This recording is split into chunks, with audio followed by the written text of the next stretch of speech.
ও ভাই রে ভাই, এটা কি ভাই দেখেন।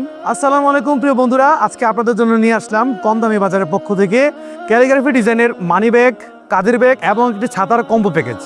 এই প্যাকেজের সাথে থাকছে আরও একটি আকর্ষণীয় গিফট একদম ফ্রি এবং সারা বাংলাদেশে হোম ডেলিভারি দেওয়া হয়। এই ছাতা এবং এই ব্যাগগুলো ডিজাইন করতে একজন দক্ষ ক্যালিগ্রাফার পুরো একটি দিন ব্যয় করে খুব কষ্ট করে এগুলো ডিজাইন করে। এই বৃষ্টির মধ্যে আপনাকে একটা স্মার্টনেস এই ছাতাটা এনে দিবে আপনাকে। যদি মনে করেন যে আপনি এই বৃষ্টির মধ্যে খুব জোরালো বৃষ্টির মধ্যে আছেন, আপনার ছাতাটা হঠাৎ করে এভাবে উল্টে গেল, কোনো প্রবলেম নেই, আপনি চাইলে আবার ছাতাটাকে নর্মালাইজ করে ব্যবহার করতে পারবেন। আরেকটা বৈশিষ্ট্য আছে, যেটা হচ্ছে অনেক সময় আমরা হাত দিয়ে টেনে তারপর আমরা ছাতাটাকে অফ করতে হয়। এটার মধ্যে সবচেয়ে বড় সুবিধা হচ্ছে আমরা চাইলেও এখানে ক্লিক করেই আমাদের ছাতাটাকে আমরা বন্ধ করতে পারি। এটা BMW মোটরস্পোর্টের একটি ছাতা ব্র্যান্ডের 16 শিকের। আমাদের কাছে আরো অনেক ডিজাইনের ছাতা আছে, দেখতে পাচ্ছেন। আপনারা আর দেরি না করে এখনই অর্ডার করে ফেলুন এবং আমাদের নিচে দেওয়া নাম্বারে অবশ্যই যোগাযোগ করবেন। আসসালামু আলাইকুম ওয়া রাহমাতুল্লাহ।